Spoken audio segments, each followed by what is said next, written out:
በእንደዚህ የነሱን ፈለግ ተከትለው ለመልካም ለወገኖቻቸው አለው እንዲሉ ማሳያ ይሆናል ብዬ ስለማስብ ከልብ ልናመሰግናችሁ እንወዳለን። ሰክሰስ ሌሎቻችሁም በእንደዚህ አይነት ነገር እንዲሳተፉ የማህበራዊ ሚዲያ ተጽዕኖ ፈጣሪዎች እዚህ 5-6 የሚሆኑት ሀሳቡን ይዘው መጥተው በእንደዚህ እንዳስጀመሩት እዚህም ያላችሁ በየተቋማችሁ ለመልካም ነገር ብንሰባሰብ ይሄ የእርስ በርስ እንድንተሳሰርም የሚያደርግ ስራ ነውና በዚህ እንድትሳተፉበት ማለት እወዳለሁ። አመሰግናለሁ። በጣም አመሰግናለሁ። በዚህ አጋጣሚ ተመዝጋታችሁ እንኳን ተመጣጣኝ በፊት ስለነ አለማ ትንሽ አብረው እንዳሉ እንግዲህ በአሁኑ ሰዓት በተለይ የሶሻል ሚዲያ ውስጥ ቲክቶክ የሚባለው ፕላትፎርም ሞር ተጽዕኖ እየፈጠረ ያለ ፕላትፎርም ነው። ከነሱ ጋር በቅርበት አብረን ስለምንሰራ በውጭ ያሉት መማር አለባቸው። ሀቢባ ኳስ እንግዲህ መማር ካናዳ ትኖራለች። ሀቢባ በአረብ ኳታር ትገኛለች። ሳራ አልሀበሻ እንግዲህ በዱባይ የምታውቀው ትልቁ የኢትዮጵያ ሬስቶራንት ነው። እሷም እሳቸው እንግዲህ ትልቅ ነው። ከቅርበት አንጻር ነው በዛ የሚጠቀመው። አብረውን በኤምሬት በኩል ያለውን ያስተባብሩልን አብረውን እየሰሩ ይገኛሉ። ሌሎች አሉ አብረውን ያሉ ሀገር ውስጥም ያሉ ወንድማችን አንድም በሚሊዮን ፎሎወር ያላቸውን አካተውልናል። እዚህም ያላችሁም እናንተም የዚሁ አካል ባለቤት ናችሁ። ምክንያቱም ኢትዮጵያዊ ነው ተፈናቅሎ ያለ ወንድማችን ነው ተፈናቅሎ ያለ እና ሁላችንም ብንሳተፍ እነሱን ብቻም ሳይሆን ሌሎች የሚሳተፉ ነገር ስለሆነ እጅግ በጣም እናመሰግናለን። ከኛ በኩል ያለውን ሀሳብ ይህንን ይመስላል። ጥያቄ ያላችሁ ጥያቄዎቻችሁን እንቀበልና ደግሞ የበለጠ ማብራሪያ እንሰጥበታለን። ሰለሞን ግርማ ከሶል ዴይሊ የችግሩ ስፋት ቢገለጽ በመፈናቀል ደረጃ ይህን ያህል ቤተሰብ እንዲህ አይነት ሁኔታ ውስጥ ነው ያሉት የሚለው ነገር ቢታወቅ፣ ምክንያቱም ማህበረሰባችን የሚያደርገው ድጋፍ ወይም የምንጠይቀው ጥሪያችን ምን ያህል እንደሆነ ማወቅ እንችላለን እና ከዚህ አንጻር በዚህ በርዕደ መሬቱ ኬዝ ምን ያህል ወገኖቻችን ተፈናቅለዋል የሚለው ነገር እንዲገለጽ ፈልጌ ነው። አመሰግናለሁ።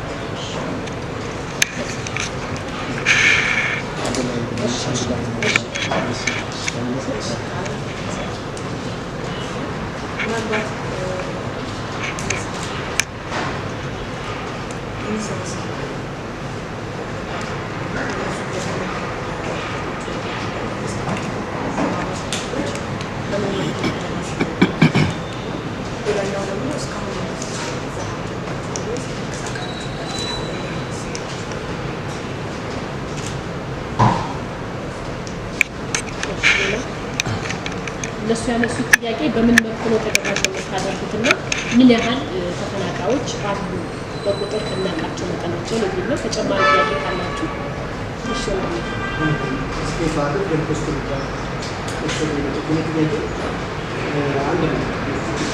አሁን በዱሬሽን በነጭ ጊዜ ምን ያክል ብር ይሰበሰባል?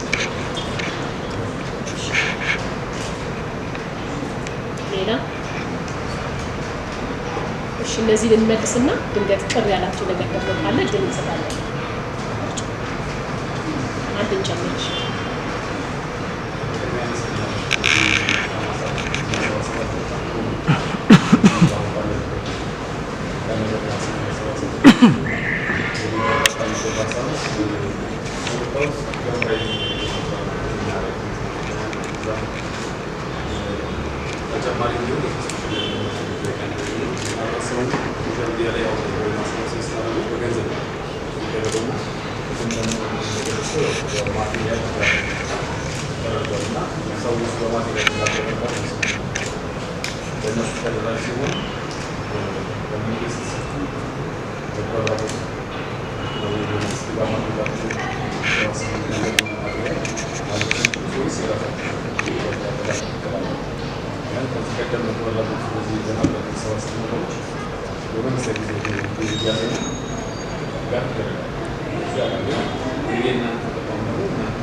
አራት ጥያቄዎች እንግዲህ መስጊድ ያለው ነው ተረዳውበት።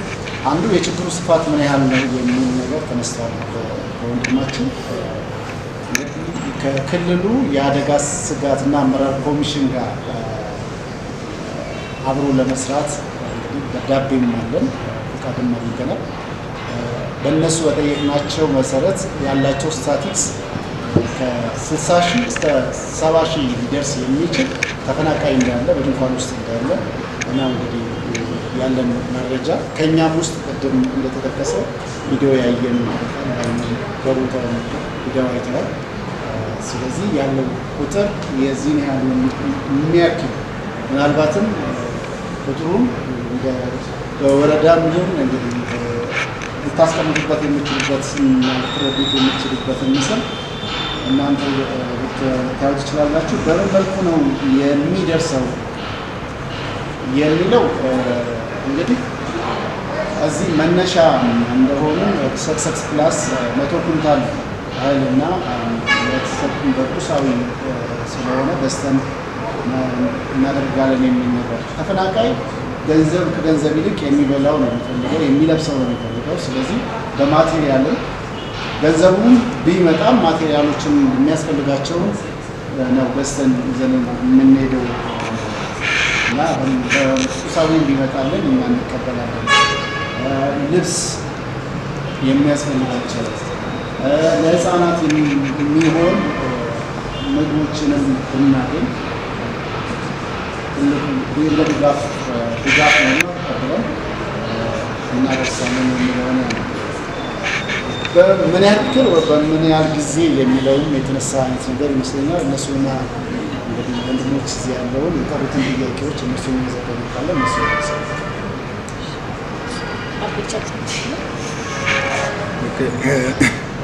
እንግዲህ ቀደም ሲል እንደተጠቀሰው ችግሩ ስፋት በጣም ከባድ ነው። ሰዎች መፈናቀላቸው ብቻ ሳይሆን ቤት ንብረታቸውንም አጥተዋል። ብዙ ቤቶች ፈራርተዋል፣ መንገዶች ፈራርተዋል። ከመካከላችን ቤተልሔም ሄዳ በአይኗም ተመልክታ ቪዲዮዎችንም አይቻለሁ። በጣም አስተቃቂ ነው የተፈጠረው ሁኔታ ማለት ነው እና እንደሰማችሁት አንድ ስኳር ፋብሪካ ሙሉ በሙሉ እንደወደመ ነው።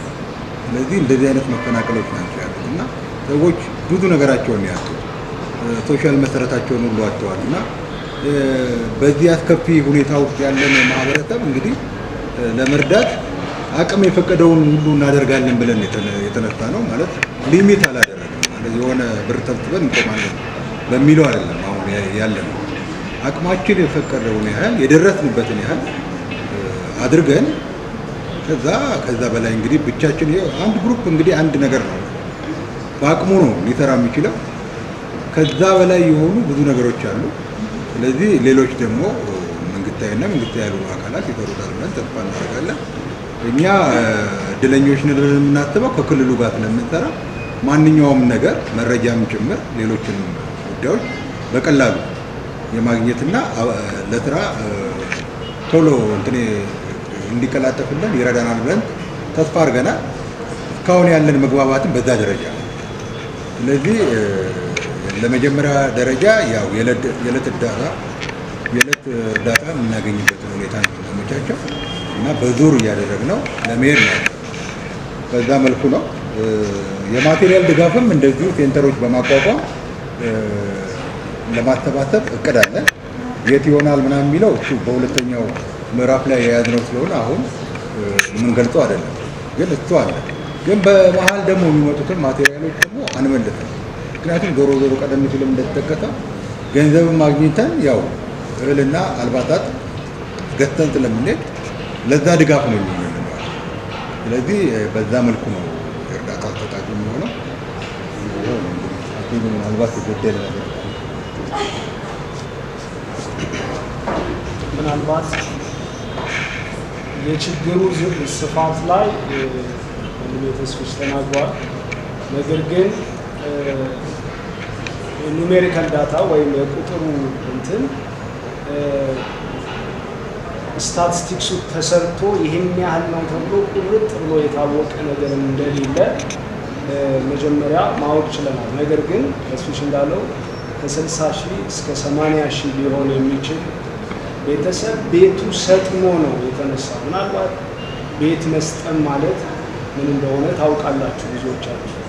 ቤታችሁ ሲሰጥም ህልውናችሁ ነው፣ ብዙ ነገራችሁ ነው የምታጡ፣ ብዙ ድካማችሁ ነው የሚቀበረውና ብዙ ነገራቸውን ትተው ነው የወጡት። ያ ማለት ምን ያህል በዚህ ጉዳይ ላይ ዘር፣ ሃይማኖት፣ ቋንቋ ሳንለይ ሰው የሆነ ሁሉ እንደኛ ተሰምቶን ልንወጥና ልንረዳቸው እንደሚገባ ብዙ የሚጠብቁት ነገር ከኛ እንዳለ አመላካች ነው ብዬ አስባለሁ። ሌላው ምናልባት ወንድሜ ከመናኸሪያ ኤፍኤም ያነሳው ጥያቄ ላይ